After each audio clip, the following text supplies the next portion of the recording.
மிதுன ராசிக்காரங்க போர் குணம் கொண்டவங்க. உங்ககிட்ட சண்டை போட்டு ஜெயிக்கிறது ரொம்ப ரொம்ப கஷ்டம். நல்லது கெட்டத முழுசா தெரிஞ்சவங்க. புதனை ராசி அதிபதியாக கொண்டவங்க. எல்லா இடங்கள்லயும் நேர்மையும், உண்மையும் மட்டுமே நம்பக்கூடியவங்க. உங்களுக்கு சொந்தமோ, பந்தமோ அது தப்புனா அது தப்புதான். வெட்டு 1 துண்டு 2ன்னு பேசக்கூடியவங்க. உங்களை ஒருத்தர் பஞ்சாயத்து கூட்டிட்டு போறாங்க அப்படின்னா, நீங்க கூட்டிட்டு போற பக்கமெல்லாம் சப்போர்ட் பண்ண மாட்டீங்க. எந்த தரப்புல நியாயம் இருக்குதோ, அங்க தான் நீங்க சப்போர்ட் பண்ணுவீங்க. உண்மை நியாயத்திற்கு மட்டுமே என்னைக்குமே கை குடுப்பீங்க. உண்மைக்கு புறம்பாக எந்த ஒரு விஷயத்தையுமே செய்ய மாட்டீங்க. இதனால தான் உங்களுக்கு நிறைய கஷ்டங்களும், துன்பங்களும் அதிகமாகவே ஏற்பட்டுக்கிட்டு இருக்கு. தங்களுடைய கஷ்டத்தையும், கண்ணீரையும் கடுகளவு கூட மத்தவங்களுக்கு தெரியாம பார்த்துக்குவீங்க. இதனால பார்க்கிறவங்க எல்லோருமே மிதுன ராசியா இவங்களுக்கு என்னப்பா சூப்பரா இருக்கிறாங்க. இவங்களுக்கு என்ன குறைச்சல் அப்படின்னு தான் நினைச்சுக்கிட்டு இருக்காங்க. ஆனா சாப்பாட்டுக்கு கூட கஷ்டப்படுறது உங்களுக்கு மட்டும் தான் தெரியும். கஷ்ட காலத்துல திரும்பி பார்க்க கூட ஆள் கிடையாது. ஏதோ தட்டு தடுமாறி எந்திரிச்சு நிக்கிறப்ப உங்களை குறை சொல்றதுக்குன்னே நிறைய பேர் தேடி வருவாங்க. உங்க சொந்தக்காரங்க, நண்பர்களுக்கு ஒரு தேவை இருக்குதுன்னா மட்டும்தான் உங்ககிட்ட வருவாங்க. அந்த தேவை முடிஞ்ச உடனே உங்கள தூக்கி போட்டுருவாங்க. மறுபடியும் அவங்க உங்ககிட்ட உதவின்னு கேட்பாங்க. அவங்க உங்களுக்கு முன்னாடி பண்ண துரோகத்தை எல்லாமே மறந்துட்டு, மீண்டும் அவங்களுக்காக உதவி செஞ்சு ஏமாறக்கூடியவங்க தான் நீங்க. வாழ்க்கையில எப்படியாவது முன்னேறணும் அப்படின்றதற்காக தினந்தோறும் கஷ்டப்பட்டு உழைக்கக்கூடியவங்க தான் மிதுன ராசிக்காரங்க.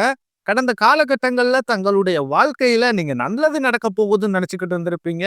ஆனா உங்களுக்கு இந்த டைம்ல இந்த சென்ம சனி மூலமாக நிறைய ஏமாற்றங்களும், பிரச்சனைகளும் மட்டுமே உங்க வாழ்க்கையில அதிகப்படியாகவே இருந்திருக்கும்.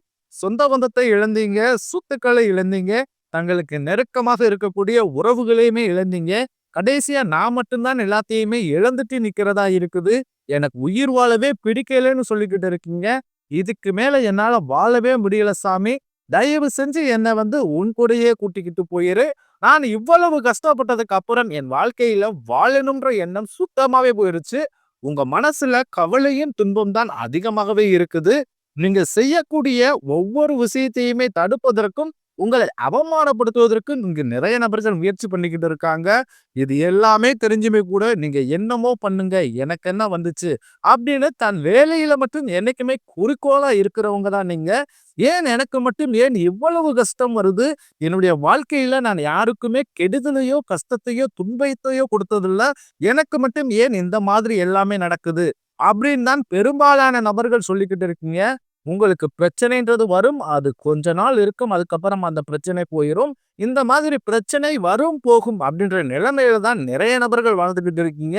நீங்க என்னதான் பிரச்சனையை தவிர்த்தாலும், ஏதாவது ஒரு சூழ்நிலையில உங்கள நோக்கி பிரச்சனையும், கஷ்டமும் வந்துகிட்டு தான் இருக்கு.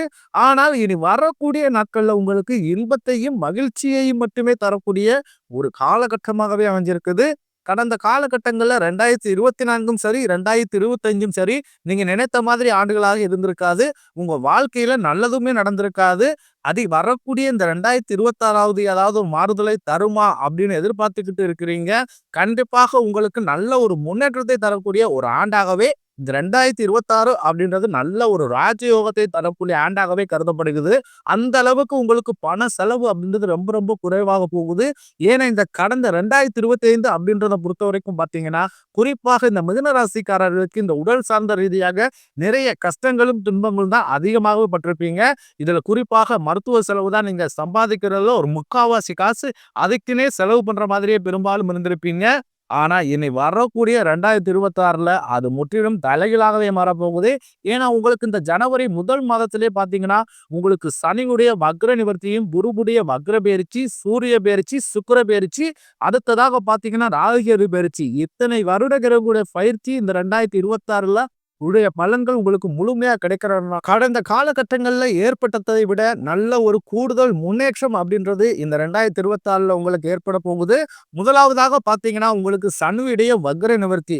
இத்தனை நாட்களாக மைனஸாக மட்டுமே செயல்பட்டு கொண்டிருந்த சனி பகவான், இனி வரக்கூடிய 2026 முதல் 6 மாதங்களுக்கு உங்களுக்கு முழுவதுமாகவே பிளஸ்ஸாக செயல்பட போகிறார். அதாவது பார்த்தீங்கன்னா, குருவுடைய ராசியில இப்ப சனி பகவான் இருக்காரு. அங்க வக்ர நிவர்த்தி அடைகிறதுனால நிச்சயம் உங்களுக்கு நல்ல ஒரு முன்னேற்றம் அப்படின்றது இனி வரக்கூடிய ஒரு 6 மாத காலகட்டங்களுக்கு உங்களுக்கு ஏற்பட போகுது. அடுத்ததாக பார்த்தீங்கன்னா, குருவுடைய வக்ர நிவர்த்தி. அது பார்த்தீங்கன்னா, உங்களுடைய ராசியில 8ஆம் இடத்துல இருந்து 4ஆம் இடத்துல லக்னஸ்தானத்தை பற்றுறதுனால ஒட்டுமொத்த குரு பெயர்ச்சி பலன்களும் இத்தனை நட்டாமல் கிடைக்காமல் இருந்தது. ஆனா இனி வரக்கூடிய இந்த 2026 மூலமாக உங்களுக்கு முழுவதுமாகவே கிடைக்கிறதுனால, பொருளாதார ரீதியாக நல்ல ஒரு முன்னேற்றம் அப்படின்றது விரைவில் உங்க வாழ்க்கையில் ஏற்பட போகுது. அடுத்ததாக பார்த்தீங்கன்னா, சுக்கிர பயிற்சி. ஏன்னா சுக்கிரன் வந்து ராசி அதிபதியாக கொண்டது ரிஷப ராசிக்காரர்களும், துலா ராசிக்காரர்களும். இருந்தாலுமே கூட உங்களுக்கு தான் அதனுடைய முழு பலன் வந்து கிடைக்க போகுது. ஏன்னா சுக்கிர பகவான் பார்த்தீங்கன்னா, ரிஷப ராசியில வீட்ல இருந்து உங்களுடைய மிதுன ராசி வீட்டுக்கு வந்திருக்காரு. இங்க வந்து சஞ்சாரம் பண்றதால, ஒட்டுமொத்த சுக்கிர பயிற்சி பலன்களும் உங்களுக்கு மட்டும் தான் முழுமையா கிடைக்கிறதால, ஒரு வாழ்க்கையில நல்ல ஒரு உச்சத்திற்கு போகக்கூடிய வாய்ப்புகள் பார்த்தீங்கன்னா, இந்த 2026ல இந்த சுக்கிர பயிற்சி காலகட்டத்தில உங்களுக்கு ஏற்பட போகுது. அடுத்ததாக பார்த்தீங்கன்னா, ராகு கேது பயிற்சி. ஐயோ! ராகு கேது பயிற்சி அவ்வளவுதான் நம்ம வாழ்க்கையே முடிஞ்சது. அப்படி இப்படி நெறைய நபர்கள் பயந்துகிட்டு இருக்கீங்க. அதாவது ராகு கேது பயிற்சியை பொறுத்தவரைக்கும் பார்த்தீங்கன்னா, உங்களுடைய ராசியில 5ஆம் இடத்துல ராகு இருக்கிறதால நல்ல தொழில் ஸ்தானத்துக்கு ஒரு ஏத்த இடமாக பார்க்கப்படுது. 2026ல தொழில் முன்னேற்றம் அப்படின்றது நீங்க நினைச்சு பார்க்க முடியாத அளவுக்கு மிகப்பெரிய ஒரு முன்னேற்றம் அப்படின்றது உங்க வரக்கூடிய நாட்கள்ல உங்க வாழ்க்கையில ஏற்பட போகுது. கடந்த காலகட்டங்கள்ல நல்ல ஒரு வேலைன்றது கிடைச்சிருக்காது. ஏதோ ஒரு கிடைக்கிற வேலைக்கு ஒரு 10,000 சம்பளத்துக்கோ, 12,000 சம்பளத்துக்கோ பிடிக்காத ஒரு வேலை, அதுவும் குடும்ப கஷ்டத்துக்காக வேற வழியே இல்லாம செஞ்சுக்கிட்டு இருந்திருப்பீங்க. ஆனா இனி வரக்கூடிய நாட்கள்ல நீங்க படிச்ச படிப்புக்கு ஏத்த மாதிரியும், உங்களுக்கு பிடிச்ச மாதிரியும் நீங்க ஒரு அரசாங்க வேலைக்கு ட்ரை பண்ணாலும் சரி, இல்ல ஒரு ஐடி ஜாப்போ, பிரைவேட் ஜாப்போ, பேங்க் சைடோ இப்படி நீங்க எந்த வேலைக்கு ட்ரை பண்ணாலும் அந்த ஜாப் அப்படின்றது உங்களுக்கு நிச்சயமாக கிடைக்க போகுது. கோர்ட் கேஸ்ன்னு ரொம்ப நாட்களாக அலைஞ்சுகிட்டு இருக்கும் நபர்களுக்கு விரைவில் உங்களுக்கு சாதகமாகவே தீர்ப்பு வரும். சொத்து பிரச்சனையும் உங்களுக்கு சாதகமாகவே முடியும். சனி பகவானுடைய பார்வை உங்களுக்கு நேரடியாகவே இருக்குது. இதன் மூலம் வருமானம் அப்படின்றது பல வழிகளில் வரும். தொழிலில் லாபம் சற்று அதிகமாகவே கிடைக்கும். அரசியல்வாதிகளை பொறுத்தவரைக்கும் புதிய பொறுப்புகள், புதிய பதவிகள் எல்லாமே தானாகவே உங்களை வந்து சேரும். ராகு கேதுவால உங்களுடைய செல்வாக்கு உயரும், உடல் ஆரோக்கியம் மேம்படும், சங்கடங்கள் நீங்கும். மறைமுகமாக உங்க தொழில் வாழ்க்கையிலும் சரி, இல்லற வாழ்க்கையிலும் சரி, நிறைய நபர்கள் ஏதாவது ஒரு விதத்துல தொல்லை கொடுத்திருப்பாங்க. இனி அவர்களுடைய தொந்தரவுன்றது முழுவதுமாகவே இருக்காது. கடந்த காலகட்டங்கள்ல நீங்களும் ஒரு கம்பெனில இரவு பகல் பார்க்காமல் உழைச்சிக்கிட்டு இருந்திருப்பீங்க. உங்களுடைய சொந்த கம்பெனி நினைச்சு வேலை செஞ்சிருப்பீங்க. ஆனா உங்களுக்கு இது நாள் வரைக்குமே சரியான ஒரு அங்கீகாரம் அப்படின்றதே கிடைச்சிருக்காது. உங்களுக்கு அப்புறமோ இல்ல கூடயே கூட நிறைய நபர்கள் வேலைக்கு வந்திருப்பாங்க. அவங்களுக்கு நிறைய சலுகை எல்லாமே கிடைச்சு நல்ல ஒரு முன்னேற்றத்துக்கு போயிருப்பாங்க. ஆனா இனி வரக்கூடிய நாட்கள் உங்களுக்கு சம்பள உயர்வு, பதவி உயர்வு, உங்களுக்கு மேலே இருக்கக்கூடிய அதிகாரிகளுடைய ஆதரவு முதற்கொண்டு உங்களுக்கு விரைவில் கிடைக்க போகுது. இனி உங்க வார்த்தைக்கு மதிப்பு மரியாதை கிடைக்கும். அந்தஸ்துல நீங்க எதிர்பார்த்த உயர்வுக்கு போக போறீங்க. இனி தொழிலில் இருந்த தடைகள் விலகுவது மட்டுமில்லாமல் சிலர் வந்து புதிதாக தொழில் தொடங்குவீங்க. தொழிலில் இருந்த தடைகள் நீங்கி தொழிலை விரிவு செய்வீங்க. வரக்கூடிய நாட்கள்ல விற்பனை அதிகமாகும். ஏற்றுமதி இறக்குமதி தொழில நல்ல லாபம் கிடைக்கும். நீங்க செய்யக்கூடியது சின்ன தொழிலோ பெரிய தொழிலோ நல்ல ஒரு வளர்ச்சி அப்படின்றது நிச்சயம் உங்களுக்கு ஏற்படும். இனி நினைச்சது எல்லாமே நடக்கும். தொழிலில் வியாபார தடைகள் அனைத்தும் விலகும். லாபம் அதிகமாக கிடைக்கும். முன்னேற்றம் உண்டாகும். வரவேண்டிய பணம் விரைவில் கைக்கு வந்து சேரும். குடும்பத்தில் நெருக்கடிகள் விலகும். செல்வாக்கு அந்தஸ்து உயரும். வெளிநாட்டு முயற்சிகள் வெற்றியை தரும். தெய்வ சிந்தனை அதிகமாகும். பெரியோர்களிடையே உதவிகள் கிடைக்கும். குடும்ப உறவுகளில் இருந்த சண்டை சச்சரவு முழுவதுமாகவே விலகும். புதிய நண்பர்கள் உங்களுக்கு உதவி செய்வாங்க. தொழிலில் ஏற்பட்ட நெருக்கடிகள் நீங்கும். முடங்கி கடந்த நிறுவனங்கள் மீண்டும் இயங்கும். வியாபாரத்தில் எதிர்பார்த்த லாபம் கிடைக்கும். புதிய தொழில் தொடங்கக்கூடிய முயற்சிகள் கண்டிப்பாக உங்களுக்கு வெற்றியை தரும். கடந்த காலகட்டங்கள்ல திருமண நிலை அப்படின்றது மிதுன ராசிக்காரர்களுக்கு பார்த்தீங்கன்னா, நிறைய பிரச்சனையும் சிக்கலையுமே பெரும்பாலும் சந்திச்சிருப்பீங்க. இதுல குறிப்பாக பார்த்தீங்கன்னா, பெண்களுக்கு ஏதாவது ஒரு வகையில திருமணம் அப்படின்றது எளிமையாக அடைஞ்சிருது. ஆனா மிதுன ராசி ஆண்கள் தான் ரொம்ப ரொம்ப பாவம். ஏன்னா வயதும் பாருங்க 30, 33, 35, 38 வயது வரைக்குமே நிறைய மிதுன ராசி ஆண்கள் வந்து இன்று வரைக்குமே திருமண நிலை அடையாமல் கஷ்டப்பட்டுக்கிட்டு இருக்கீங்க. கண்டிப்பாக வரக்கூடிய ஒரு 6 மாதங்களுக்குள் இந்த 2026ல் நிச்சயம் நீங்க திருமண வாழ்க்கைக்குள்ள அடியெடுத்து வைக்க போறீங்க. வாழ்க்கை துணையை இழந்த மிதுன ராசி ஆண்களோ பெண்களோ அடுத்து வந்து 2வது திருமணம், அதாவது மறுமணம் பண்ணலாமா வேண்டாமா அப்படின்ற ஒரு மிகப்பெரிய குழப்பத்திலேயே இருப்பீங்க. அப்படி 2வது திருமணம் பண்ணும்போது சொந்தக்காரன் தப்பா பேசிடுவாங்களோ, ஊருக்காரங்க தப்பா நினைச்சிருவாங்களோ, அவங்க என்ன நினைப்பாங்க, இவங்க என்ன நினைப்பாங்க அப்படின்ட்டு நிறைய நபர்கள் வந்து 2வது திருமணத்தை பத்தி யோசிக்காமல் இருக்கீங்க. ஏன்னா இப்ப இருக்கக்கூடிய பொருளாதார சூழ்நிலையை, இப்ப இருக்கக்கூடிய காலகட்டத்தையும் வச்சு பார்க்கும்போது ஒரு சிங்கிள் பேரண்டால இந்த சொசைட்டியை சர்வே பண்றது ரொம்ப ரொம்ப கடினம். நீங்க எதிர்பார்த்த மாதிரியே நல்ல ஒரு மறு வாழ்க்கை அப்படின்றது விரைவில் உங்களுக்கு அமையும்.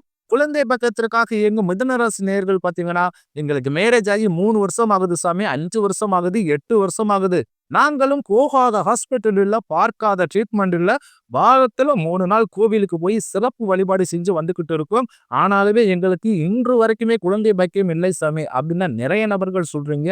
கண்டிப்பாக வரக்கூடிய ஒரு 6 மாதங்களுக்குள் நிச்சயம் உங்களுக்கு விரைவில் உடல் சார்ந்த பிரச்சனைகள் அனைத்தும் முழுவதுமாக நிவர்த்தியாகி நிச்சயம் உங்களுக்கு குழந்தை பாக்கியம் அப்படின்றது விரைவில் உண்டாகும். பிரிந்திருக்கக்கூடிய கணவன் மனைவிக்குள் பார்த்தீங்கன்னா, டைவர்ஸுக்கு அப்ளை பண்ணிட்டு வெயிட் பண்ணிக்கிட்டு இருப்பீங்க. இல்ல சண்டை போட்டு தனியா பிரிஞ்சு வாழ்ந்துகிட்டு இருப்பீங்க. நீங்க இருவரும் மீண்டும் ஒரு முறை நேரில் சந்தித்து பேசக்கூடிய வாய்ப்பு கிடைக்கும் பட்சத்தில், கண்டிப்பாக இந்த 2026ல மீண்டும் இருவரும் ஒன்றாக இணைந்து வாழ்வீங்க. இனி வரக்கூடிய நாட்கள்ல உங்களுடைய வளர்ச்சி அப்படின்றது யாருமே எதிர்பார்க்காத அளவுக்கு ஒரு மிகப்பெரிய ஒரு அசுர வளர்ச்சியாக இருக்க போகுது. குறிப்பாக பார்த்தீங்கன்னா, பண ரீதியாக நல்ல ஒரு தொடக்கம் அப்படின்றது 2026 காலகட்டத்தில உங்களுக்கு ஏற்பட போகுது. உங்களுடைய வளர்ச்சியை கண்டு உங்களுடைய நண்பர்களும், சொந்தக்காரர்களும், குடும்ப உறவுகளுமே உங்களுக்கு எதிரிகளாகவும், துரோகிகளாகவும் மாறக்கூடிய வாய்ப்புகள் கூட அதிகமாகவே உள்ளது. அப்படி அவர்கள் உங்களுடைய வாழ்க்கையை எதிரிகளாகவும், துரோகிகளாகவும் மாறக்கூடிய வாய்ப்பு இருக்கும் பட்சத்தில், உங்களுடைய குடும்ப வாழ்க்கையை பார்த்தீங்கன்னா, தலைகீழாக மாறக்கூடிய வாய்ப்பு அதிகமாகவே உள்ளது. முடிஞ்ச அளவுக்கு தவறான உறவுகளுடைய பழக்கவழக்கங்கள் இருக்கும் பட்சத்தில், உடனடியாக அவர்களிடம் விலகி இருப்பது வரக்கூடிய நாட்களில் மிதுன ராசிக்காரர்களுக்கு ரொம்ப ரொம்ப நல்லது.